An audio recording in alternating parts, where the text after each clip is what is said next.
राम राम प्रिय बंधुरा नमस्कार। आशा करছি তোমরা সবাই খুব ভালো আছো। তোমরা অনেকেই একাধিকবার প্রায় প্রতিটা ভিডিওতে কমেন্ট করছো, দাদা জিডিএস নিয়োগের নতুন কোনো আপডেট এলো কিনা, জিডিএস এর নিয়োগ কবে আসবে। প্রতি বছর তো জুলাই মাসে নিয়োগ চলে আসে, এই বছর জুলাই মাস পেরিয়ে আগস্ট মাসের 8 দিন হয়ে গেল, একটা সপ্তাহ পেরিয়ে গেল, এখনো পর্যন্ত নতুন নিয়োগের আপডেট এলো না কেন।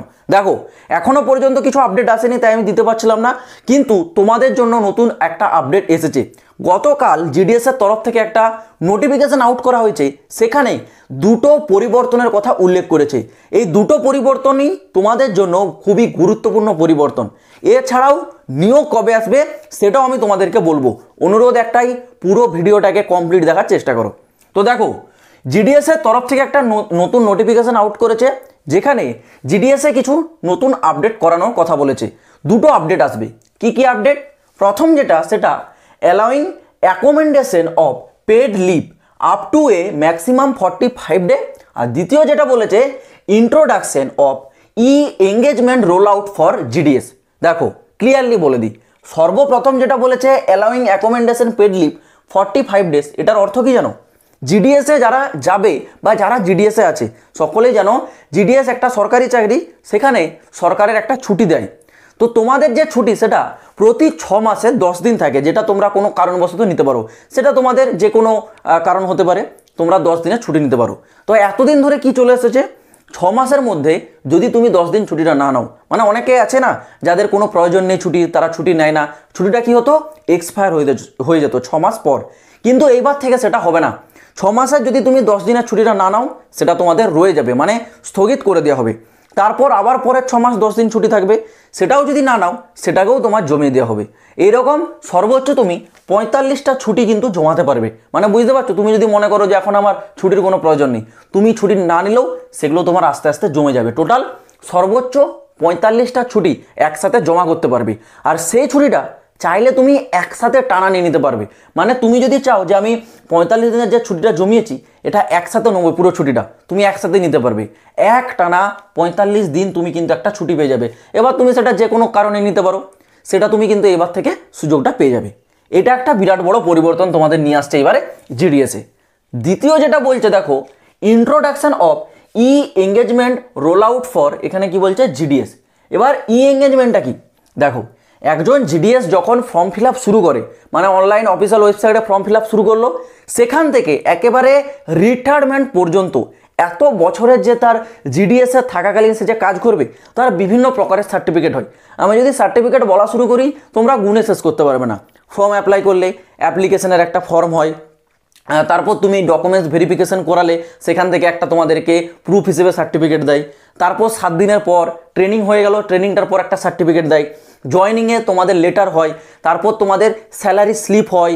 এছাড়াও যদি তুমি জিডিএসে 36 বছর 12 বছর বা 24 বছর চাকরি করো, সেই ক্ষেত্রে তোমার একটা প্রমোশন হয়, সেইটা একটা মানে তোমাদের হচ্ছে ডিটেলসে একটা নোটিশ হয়। তো সমস্ত কিছু তোমার যে খুঁটিনাটি সমস্ত কিছু একটা মানে প্রতিটা যারা জিডিএসের কর্মচারী তাদের ক্যান্ডিডেটের জন্য একটা ই এঙ্গেজমেন্টের একটা ফাইল হবে, সেই ফাইলে দেওয়া থাকবে তোমার একেবারে খুঁটিনাটি, মানে নারী নক্ষত্র, তোমার নাম থেকে শুরু করে বাবার নাম, তোমার অ্যাড্রেস, তুমি জিডিএসে চাকরি চলাকালীন কোনো প্রকার পানিশমেন্ট পেয়েছো কিনা, যদি পেয়ে থাকো সেটা কিসের ওপর পেয়েছো, তোমার স্যালারি বৃদ্ধি করানো হয়েছে তার যে প্রুফ, সেটা তুমি বর্তমানে প্রতি মাসে কত টাকা করে স্যালারি পাচ্ছ সেই স্লিপ, মানে এ টু জেড তুমি জিডিএসে যে চাকরি করছো সমস্ত কিছু ফাইলস এইবার থেকে তোমাদের একটা জায়গায় রোল আউট করা হবে, যেখান থেকে তোমরা চেক করতে পারবে এ টু জেড, একেবারে কোনো কিছু বাদ যাবে না। তো এটা একটা তোমাদের ভালো দিক। এরকম হয় না যে যখন জিডিএসএসে জয়েন করেছে তার কাছে একটা ফাইল ছিল, সেটা একটা সময় তার দরকার হচ্ছে, সেটাকে সে খুঁজে পাচ্ছে না, তো সেটা নিয়ে আর কোনো সমস্যা হবে না, কারণ তোমাদের ই এঙ্গেজমেন্ট রোল আউট করে দেওয়া হবে। বুঝতে পারছো, সকলের জন্য এটা কিন্তু একটা দুর্দান্ত আপডেট। তো এই দুটো মেজর আপডেটের কথা কিন্তু নোটিশে বলা হয়েছে। এইবার যদি বলে রাখি নতুন নিয়োগ, দেখো নতুন নিয়োগে তোমরা সকলে জানো একটা পরিবর্তন আনছে কি না, তোমাদের আইটি 2.0 ইন্ট্রোডাকশন করানো হচ্ছে। আমি এটা গত ভিডিওতে বলেছিলাম, এটা কিন্তু বিরাট বড় পরিবর্তন আনছে জিডিএসে, সমস্ত কিছু পরিবর্তন করে দেবে। এইবার থেকে দেখতে হবে জিডিএসে পার্সেল পৌঁছাতে কোনো পোস্ট অফিসের মানে কর্মী আসছে না, দেখবে ড্রোন উড়ে উড়ে আসছে, এরকমটা হবে। আজ থেকে 5 বছর পর হলেও এটা হবে, কয়েক জায়গায় ইতিমধ্যে টেস্টিংও হয়ে গেছে। তো আইটি 2.0 একটা বিরাট বড় একটা মাথা ব্যথার জিনিস। তো জিডিএসে যতজন কর্মচারী রয়েছে সেটার দিকে এখন জোর ফোকাস করে কাজ করছে কিন্তু। ওকে, তো এইসব জিনিস তোমাদের নিয়ে আসা হচ্ছে, সেই কারণেই নতুন ভ্যাকেন্সিটা আসতে তোমাদের একটু কিন্তু লেট হয়ে যাচ্ছে। নতুন ভ্যাকেন্সি ডেফিনেটলি আসবে। যারা নতুন ভ্যাকেন্সির জন্য অপেক্ষা করছো চিন্তা করবে না যে ভ্যাকেন্সি তোমাদের এইবারও যদি পোস্টপন্ড হয়ে যায়, ভ্যাকেন্সি আসবে, আসবে বলেই এখন থেকেই তোমাদের কিন্তু এইরকম আপডেট শুরু হয়ে যাচ্ছে। হয়তো এই আইটি 2.0 যেটা, এটা কিন্তু এখন 2025 সালে রোল আউট হবে না, এটা আস্তে আস্তে অনেকটা টাইম লেগে যাবে, কারণ এখানে অনেক বড় বড় উন্নতির কথা বলা রয়েছে, যেগুলো পরিবর্তন করতে একটা টাইম তো লাগবে মিনিমাম। সেই ক্ষেত্রে এইসব ওপরে কাজ চলছে, তাই জন্য জিডিএসের যে নিউ ভ্যাকেন্সি সেটা আসতে তোমাদের একটু ডিলে হচ্ছে।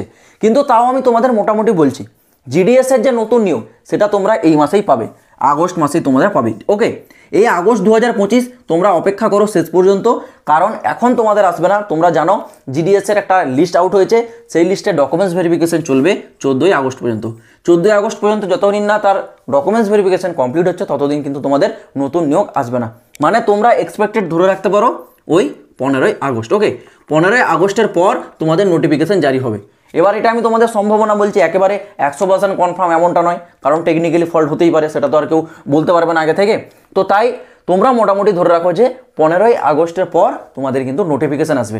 নোটিফিকেশান আসবে, এই নিয়ে তোমরা কেউ আটকে থাকবে না, নোটিফিকেশান ডেফিনেটলি আসবে। আর শূন্যপদ জানুয়ারি মাসের তুলনায় এইবার যখন আসবে তখন কিন্তু বেশি পাবে। জানুয়ারি মাসে শূন্যপদ কম ছিল 21,413, কিন্তু এইবার আনুমানিক তোমরা পেয়ে যাবে অ্যাপ্রক্স ওই 30,000-এর কাছাকাছি। তো শূন্যপদ নিয়েও কোনো কিন্তু তোমাদের ডাউট থাকছে না।